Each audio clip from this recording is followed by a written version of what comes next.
Seguramente usted se ha fijado que las más altas autoridades de las distintas democracias o de los distintos sistemas institucionales del mundo suelen, al momento de asumir su cargo, prestar un juramento o una promesa solemne. Esto no es simplemente un rito o una fórmula, sino que tiene o lleva involucrado un compromiso fundamental. Cuando se jura, como usted sabe, se pone a Dios por testigo. Cuando se rinde una promesa solemne, cosa que suelen hacer las personas no creyentes, se compromete el honor. Por lo tanto, lo que se está haciendo en cualquiera de los dos casos es asumir una obligación o una responsabilidad con la más alta, con el más alto compromiso, con la más alta responsabilidad, valga la redundancia. En el caso de los creyentes, Dios mismo; en el caso de quienes no lo son, su honor. Es decir, las cosas más valiosas en general para las personas son las que se ponen como testigos o como compromiso de que se va a hacer todo lo posible por cumplir con esas obligaciones o deberes. En el caso chileno, y en particular en el del presidente de la República, que es quien tiene el poder ejecutivo por disposición expresa de la Constitución, el juramento o promesa consiste en guardar y hacer guardar la Constitución y las leyes, es decir, y yendo a un lenguaje más coloquial, cumplir y hacer cumplir el ordenamiento jurídico o el ordenamiento institucional vigente. Esto es muy relevante, puesto que no se trata solo de que el presidente de la República se comporte dentro del ordenamiento, exigencia que, por cierto, nos aplica a todos, sino que además tiene un encargo específico. Debe velar porque se cumpla. Por eso no solo se compromete a cumplirlo, sino que además a hacer que se cumpla, cumplir y hacer cumplir. Esto parece particularmente relevante de ser puesto a colación o en análisis respecto de lo que ha venido ocurriendo en los últimos días, ya más de 2 meses en realidad, en el puerto de Coronel.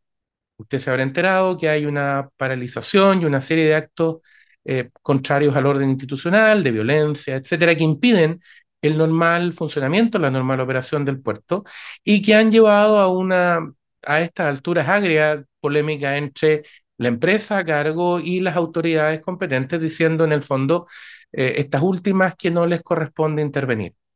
Complejo cuando la autoridad pública dice que no le corresponde intervenir frente a una situación en la cual se está vulnerando el ordenamiento vigente, puesto que, de nuevo, es al Poder Ejecutivo y esas autoridades gubernamentales, si tienen alguna atribución, la tienen en el fondo institucionalmente por derivación de aquella fundamental que tiene el presidente de la República. Ya dijimos, es a él a quien le corresponde el Poder Ejecutivo de, como decíamos, cumplir y hacer cumplir.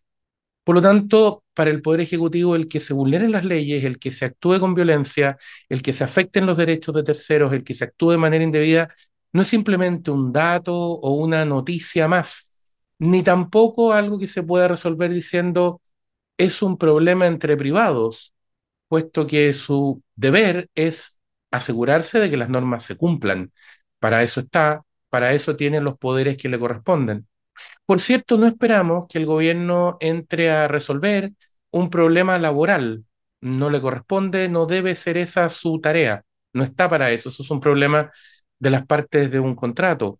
El problema es si una de esas partes recurre a la violencia o a medios que no están permitidos por la legislación para tratar de imponer sus puntos de vista, porque eso supone salirse del ordenamiento. Y es ahí cuando el encargado de hacerlo cumplir tiene que hacer uso de la fuerza pública, que le está encargada también al Poder Ejecutivo, para garantizar que el ordenamiento se cumpla.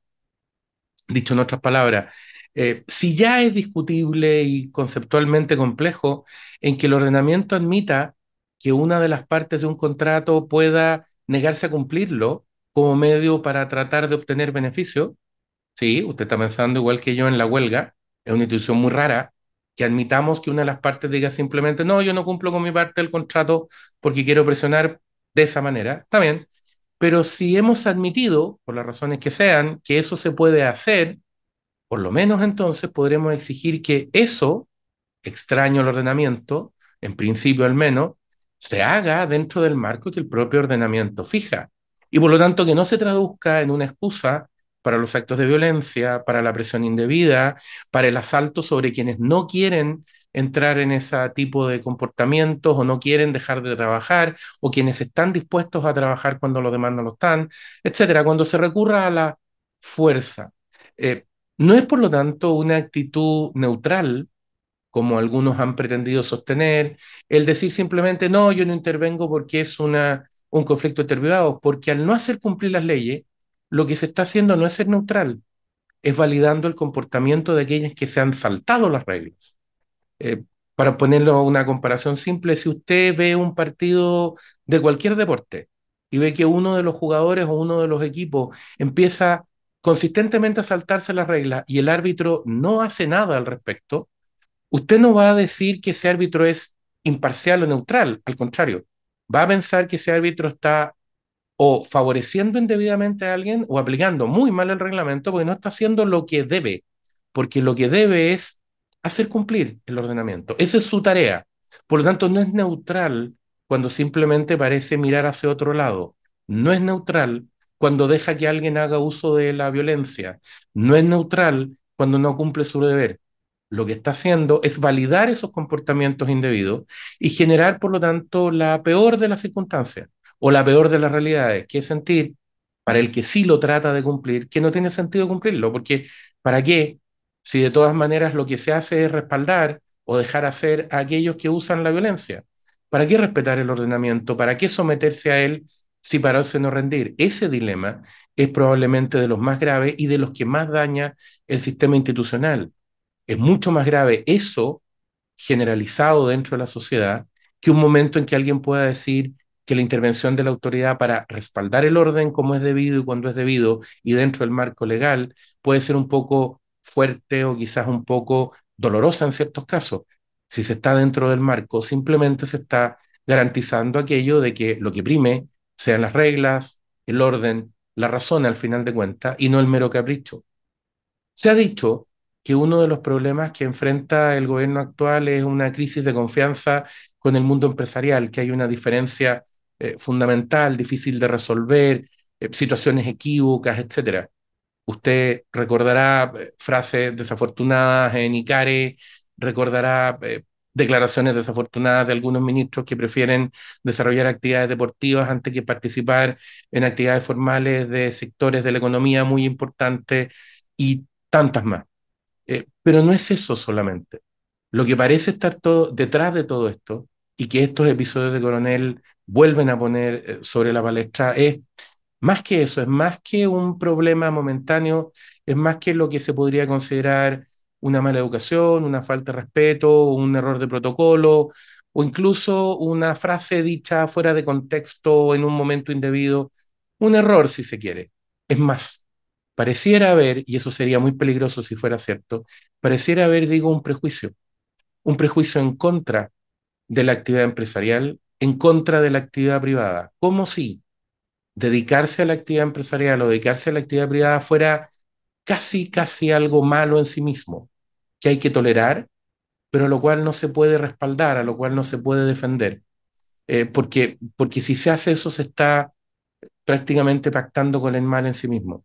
Sería muy grave que se instalara una situación de este tipo, porque hoy puede ser un puerto que es muy importante, y usted lo sabe, para el desarrollo de un país, las vías de transporte, las vías de comunicación son mucho más importantes que lo que parecen en un momento determinado. Si no están abiertas, no es solo esa empresa la que sufre, es todo el país el que sufre, es toda la economía, no solo por aquello que se deja de exportar o de recibir, sino por la confianza que se pierde, por los costos adicionales que se generan, por los riesgos económicos y por el problema largo para la confianza de todo el resto del mundo que un país como el nuestro le costó tanto construir en los últimos 40 o 50 años y demostrarle al mundo que éramos confiables.